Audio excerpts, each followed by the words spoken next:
मित्रांनो, साताऱ्याचे सुपुत्र आणि सावरकर IAS स्टडी सर्कलचे डायरेक्टर प्रोफेसर श्री महेश कुलकर्णी तुम्हाला आता या भागाबद्दल माहिती देत आहेत. तर आपण आता त्यांच्याकडूनच या भागाची सर्व माहिती मिळवू. नमस्कार महेश सर. तर आमच्या व्ह्युअर्सना थोडीशी या भागाबद्दल माहिती सांगा. सह्याद्री पर्वतावर महाबळेश्वर हे ठिकाण आहे.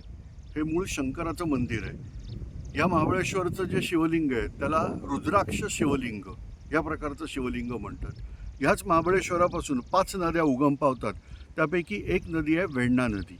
आपण आता जे बघत आहोत हे सगळं वेण्णा नदीचं खोरं आहे. या वेण्णा नदीवर इथं धरण बांधलेलं आहे, त्याचं नाव आहे कण्हेर धरण. तर इथं जे तुम्हाला मागे जलाशय दिसतोय छानपैकी, तो आहे कण्हेर धरणाचा जलाशय. नदीचं नाव आहे वेण्णा नदी. आता याच्यानंतर ज्या महाबळेश्वरापासून पर्वतरांगा निघालेल्या आहेत किंवा डोंगर रांगा म्हणूया आपण, या निघालेल्या आहेत, अशा एका डोंगर रांगेत हे सुंदर ठिकाण आहे. आपण या बाजूला बघितलं तर लक्षात येईल की आम्ही किती उंचीवर आहोत आणि त्यानंतर सुद्धा अजून बरंच उंच वर जायचं आहे. हे सगळं ज्वालामुखीजन्य पठार आहे आणि हे पर्वत आहेत. हे आता हा जो पर्वत इथं वर दिसतोय आपल्याला ढगातून आत्ता बाहेर येताना दिसेल, याला व्हॉल्कॅनिक कोन असं ज्वालामुखीच्या भाषेत म्हणतात. तर हे व्हॉल्कॅनिक कोन बेसॉल्ट नावाच्या दगडापासून बनलेलं हे अतिशय उत्कृष्ट असं वर व्हॉल्कॅनिक कोन आपल्याला बघायला मिळतोय. आणि ह्याच्याच खालती हे मेरुलिंग या नावाचं एक भगवान शंकराचं अतिशय सुंदर मंदिर या ठिकाणी आहे.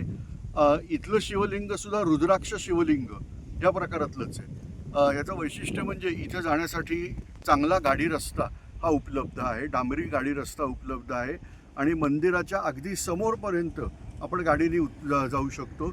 मग थोडंसंच अंतर वर चढावं लागतं, पण ते फार कमी आहे. म्हणजे हार्डली एक 50 पायऱ्यापेक्षा कमी अंतर हे आपल्याला पायऱ्यांनी चढून जावं लागतं.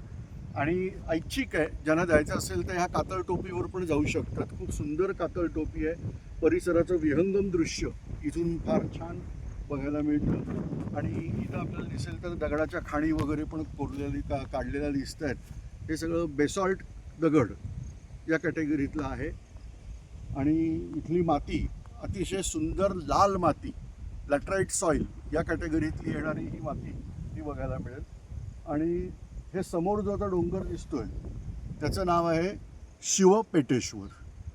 ते भगवान श्रीकृष्णाने काल यवनाला जिथं जाळून मारलं म्हणतात, तर ती इथं गुहा, खूप सुंदर गुहा आहे, अवश्य बघण्यासारखं ठिकाण आहे. आणि मेन म्हणजे ह्याचं जे पठार आहे हाही व्हॉल्कॅनिक कोनच आहे. तर त्याच्यावर पठार आहे, त्या पठारावर अतिशय सुंदर जातं आहे. तर चिमणी क्लाइम्बिंग नावाचा ट्रेकिंगमधला एक प्रकार असतो, तो करून आपण याच्यावर जाऊ शकतो. यानंतर उजव्या हाताला आल्यावर जे मोठं पठार दिसतंय हेच ते प्रसिद्ध कासचं पठार. तर याचं लांबून दर्शन हे आपल्याला दिसतं. आता कास पठारापासून महाबळेश्वरला जायला मार्गही उपलब्ध आहे. राजमार्ग असं त्याला म्हणतात.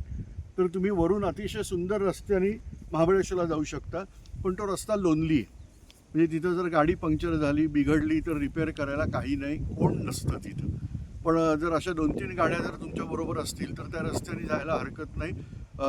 बगदाद पॉईंट म्हणून पॉईंट येतो महाबळेश्वरचा, तर हा रस्ता जो आहे हा बगदाद पॉईंटला डायरेक्ट निघतो. खूप सुंदर माहिती कुलकर्णी सरांनी या ठिकाणी आपल्याला दिलेली आहे. आणि लक्षात घ्या, ज्यांना IAS किंवा NDA किंवा MPSCला जायचं आहे तर त्यांनी लक्षात ठेवा की दादरला शिवाजी पार्कच्या समोर स्वातंत्र्यवीर सावरकर स्मारक जे आहे तिथे सरांचे IAS आणि MPSC, NDA आणि इतर ज्या स्पर्धा परीक्षा होतात त्याच्यासाठीचे जे वर्ग चालतात, त्या स्पर्धा परीक्षांची सर्व तयारी महेश कुलकर्णी सर विद्यार्थ्यांकडून करून घेतात. त्यांच्या क्लासेसचा रिझल्ट देखील अतिशय चांगला लागलेला आहे. म्हणजे आज बरीचशी मुलं आज सरकारी मोठ्या पदांवरती कार्यरत आहेत. तर नक्कीच आणि खूप अशा म्हणजे रिझनेबल फीजमध्ये हे शिक्षण ते मुलांना देत असतात. तर ज्यांना किंवा ज्या विद्यार्थ्यांना, ज्या पालकांना आपल्या मुलांना IAS किंवा MPSC किंवा स्पर्धा परीक्षांमध्ये पाठवायचं असेल त्यांनी नक्कीच महेश कुलकर्णी सरांशी संपर्क साधावा. त्यांचा नंबर मी इथं डिस्क्रिप्शनमध्ये खाली देत आहे. धन्यवाद महेश सर. खूप सुंदर तुम्ही माहिती दिलीत. खूप खूप धन्यवाद.